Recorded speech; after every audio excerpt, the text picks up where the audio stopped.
And it was there that they could make up all the stories. Yossi Landau also cooked up a fake story about finding a fetus cut from a pregnant woman. All right, let's be honest. If you've been following the Israel-Gaza crisis this past year, you've probably heard the same phrases 100 times. They beheaded babies. They raped women. They burned civilians alive. And every time you're expected to nod along, like these phrases are sacred truth, like questioning them is heresy. Well, in this video, we're not nodding. We're asking questions, and not from a place of hate, from a place of clarity, of truth, of basic moral responsibility. Our guest is Max Blumenthal, investigative journalist, editor of The Gray Zone, and one of the few people who's had the courage to break through the fog of war, emotion, and propaganda to actually look at the evidence. And what he's uncovered isn't just uncomfortable, it's devastating.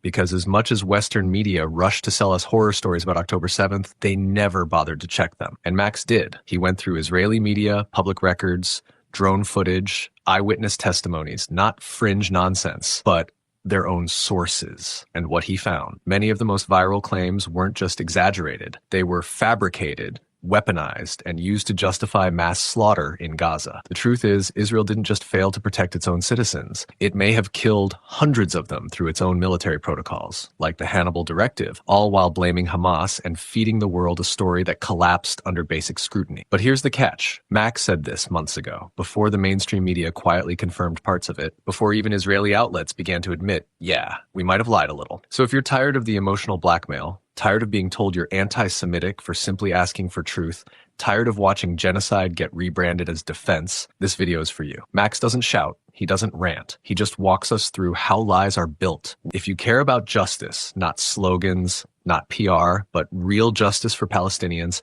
and for truth itself, then stick around. Hit like, drop a comment, and subscribe. Let's make space for voices that challenge the narrative.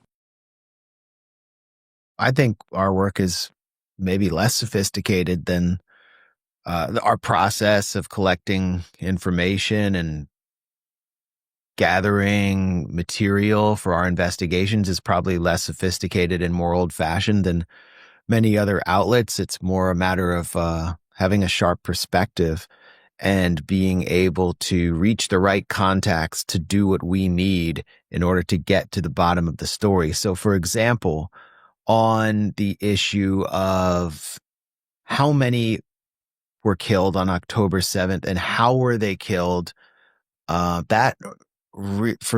what I was able to do on October 27th, for which I was ruthlessly attacked by not just Israeli media like Haaretz, which accused me of a masterclass in manipulation, but the Washington Post relying on pro-Israel lobbying groups to attack me as an October 7th denialist. What I was able to do there, which has been completely vindicated, mainstream media is now confirming what I was saying on October 27th. Really, I was able to do that just by working with dissident Israelis who speak Hebrew, who would help me with certain translations, and collecting and synthesizing Israeli media, public record material, as well as open source social media material. For example, the footage of Apache helicopters attacking vehicles on the ground. And then I kind of combined that with testimony by those Apache helicopter pilots, which they delivered anonymously to Israeli media about their experience on October 7th, along with reports in other Hebrew publications about the Israelis bombing their own facility at the Erez crossing in Gaza, which has only been confirmed months later as an Israeli drone attack that killed maybe dozens of Israeli soldiers. Just putting all that together in an article had a really powerful effect at a time when everyone sensed that something wasn't right with the death toll. And then I combined that with my own knowledge, my own experience in Gaza, which is where I first learned about the existence of the Hannibal Directive. I was in Gaza in 2014 after Israel executed the Hannibal Directive for the first time in a very public fashion. It was always secret. And what is the Hannibal Directive? It is a semi-secret procedure or directive which allows the Israeli military to kill Israeli citizens if they're being held captive by Palestinian militants, and that's or any enemy faction, and that's to deprive the enemy of the leverage they get from holding an Israeli as collateral, which can be very powerful for the Palestinian factions, which have no other diplomatic leverage. So I was in Rafah in early August 2014. I went to the outskirts of this city, to a rural, closer to the Egyptian border, and so many of the houses were destroyed. There was shrapnel everywhere. I found shrapnel of bombs marked "Made in the USA," GBU 82 bombs. It had just been Black Friday, as they referred to it in Rafah. Over 100 people killed in an Israeli massacre. And what had happened was an Israeli soldier, Hadar Golden, had been captured, taken into a tunnel, and he was wounded. And so the Israeli military called for a Hannibal directive. The order came in: Hannibal, kill the soldier. Don't let them get him alive. And they managed to kill the soldier. And this came out in Israeli media soon after. And I was, talking to people on the ground there, like just regular folks. And they were telling me, yeah, there was a soldier, and the Israelis freaked out. I'm like, well, wouldn't they kill the soldier with all this force? I mean, you had just like artillery shells, 155 millimeter artillery shells. Wouldn't they want to save him? They're like, no, they wanted to kill him. So I was getting that from people on the ground. And then it came out through Israeli media that they had this procedure. So with that experience, it all made sense to me what happened on October 7th. It all made sense. Teams of Hamas militants got into the kibbutzim. They got into the military bases. They definitely killed as many soldiers as they could, but they also took as many as they could, because that's how they were going to get collateral to be able to do a massive prisoner swap, which would have also strengthened consolidated Hamas as the leading force of resistance within Palestine. It all made sense. And so the Israelis were trying to prevent this on a mass scale. They enacted a mass Hannibal and wound up killing masses of their own citizens who were heading back to Gaza in vehicles. And they were unable to distinguish between people who were Israeli and Palestinians, including average Palestinian civilians who had just infiltrated into Israel's Gaza envelope on October 7th. And then there was this music festival, this electronic music festival that the Israeli authorities allowed to happen at the gates of the Gaza prison camp, where you just had total chaos. And so little footage has emerged from the electronic music festival of what actually took place after Hamas came upon it. People began taking captives and hostages there, but it seems pretty clear that Apache helicopters were raining down Hellfire missiles on people escaping from this festival. I mean, that's now confirmed. So I'm talking about the Hannibal directive, which is one of the best ways of understanding how October 7th was manipulated, because we are constantly told 1,200 innocent people were murdered and raped and mutilated by Hamas, when in fact hundreds of those killed, now confirmed in mainstream media, were killed by Israel. But for me to be able to get that story early on didn't require sophisticated journalistic techniques at all. It just required careful sifting through of Hebrew media, working with the right people who had the right mentality. And that's kind of a message I want to send to anyone interested in journalism, is you don't have to be an OSINT researcher who geolocates everything and has all these sophisticated methods. You just have to, you basically just have to be smart and determined, and working with the public record alone can be very powerful. And resourceful, because the material is out there. And this is before I go to the next question, which starts our discussion of what has been reported and what actually happened. We do know that the number is close to 1,200. We do know that Hamas conducted the military operation. We do know that it was much easier than anyone thought, including Hamas, to actually break the siege and enter into Israel proper.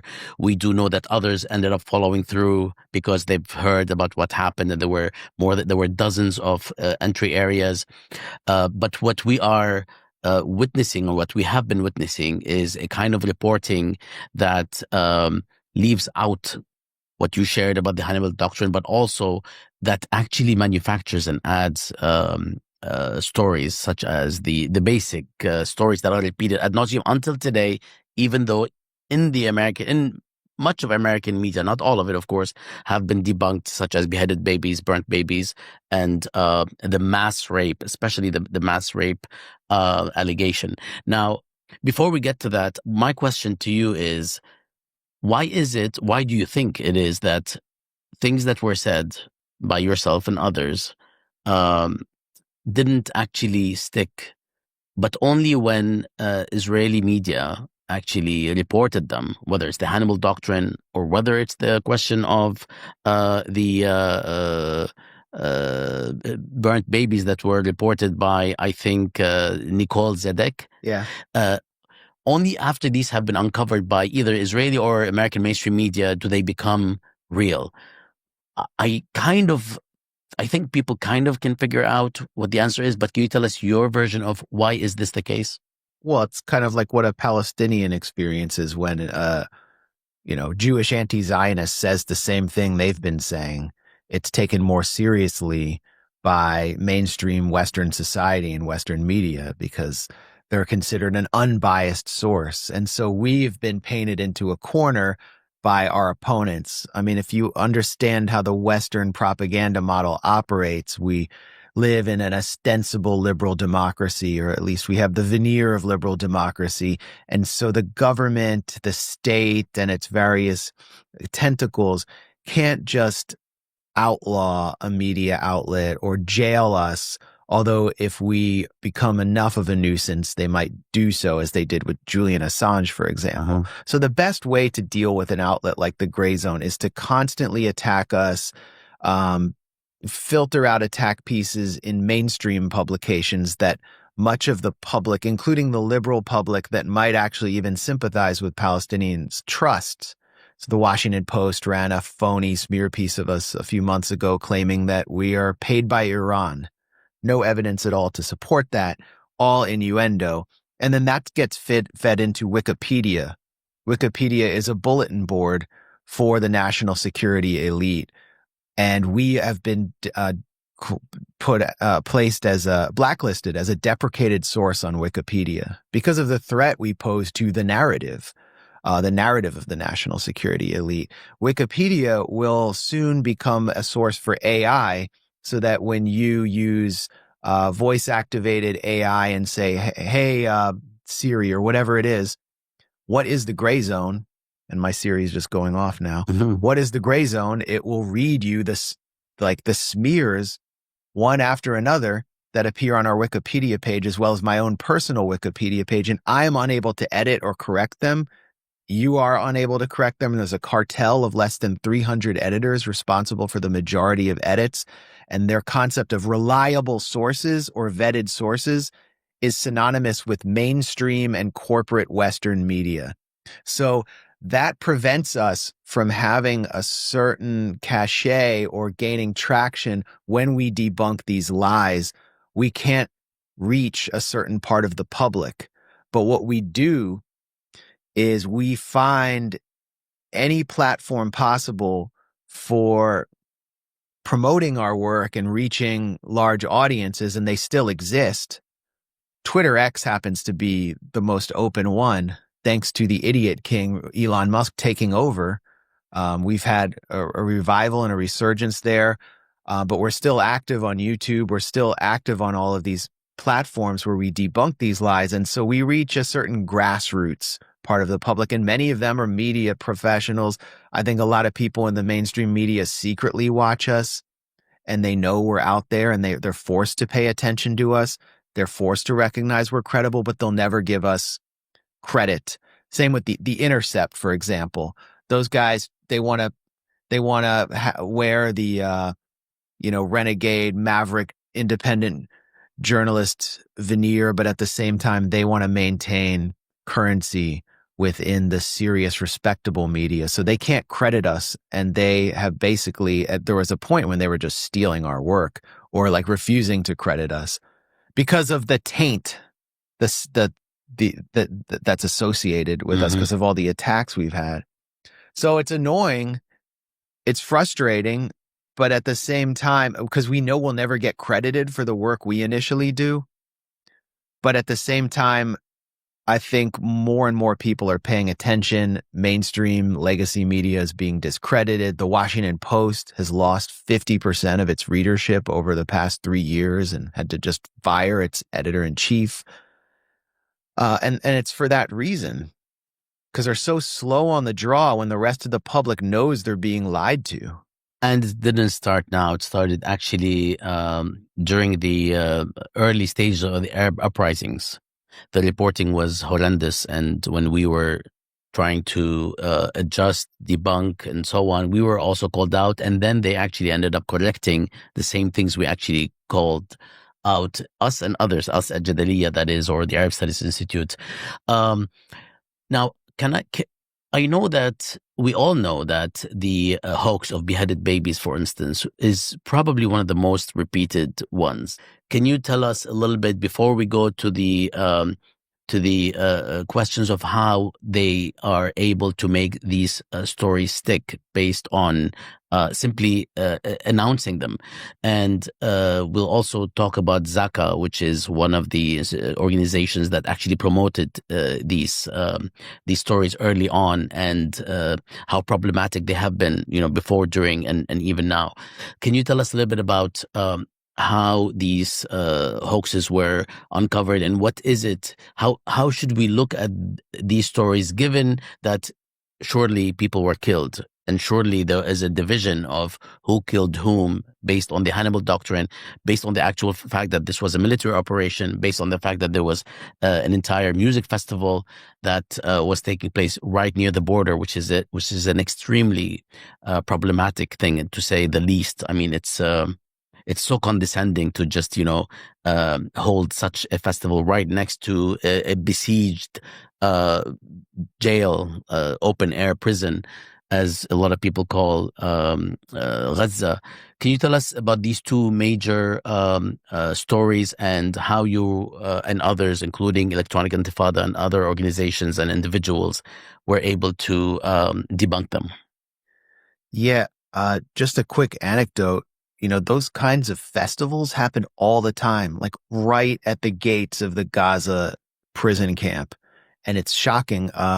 In 2010, I attended a classical music concert with one of the most famous conductors in the world, Zubin Mehta, who's Israeli, the Israeli Philharmonic, performing at the Gaza border with the explicit stated intention of blasting Beethoven into Gaza. You could see Gaza behind it, and all the people from the kibbutzim who thought they were so enlightened came out. And by hearing Beethoven, they would somehow convince the people in Gaza that Gilad Shalit, the Israeli soldier, the one Israeli soldier who was held captive there, who had been enforcing the siege in a tank when he was captured, should be let go. And Shalit's parents, who are also French citizens, were there. And it was a display of just sheer delusional colonialism taking place there, which could have easily been attacked if the factions had decided to do that.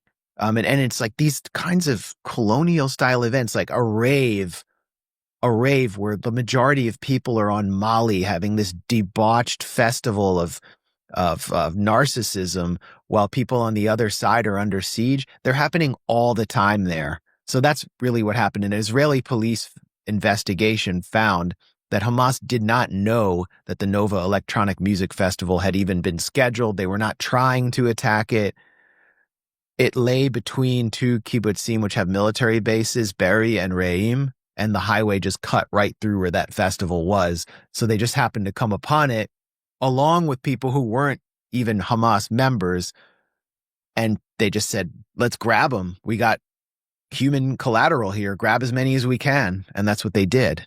And Israelis attacked them, as we talked about before, as they tried to head to Gaza, and killed many. So And there were also firefights between security, which were protecting the festival, and the militants. So beyond that, we were confronted. Okay, well, let's stop right there. There were atrocities on October 7th. We can't deny that. Like, civilians were killed. Hamas militants had instructions: if someone tries to get away, like because they could get help, for example, shoot them. It makes sense in a very ruthless way. And there's video of people being shot. That wasn't enough for the Israelis, because what the Israelis wanted to do after October 7th was something they've wanted to do for a long time, which is to finish 1948, to push the button.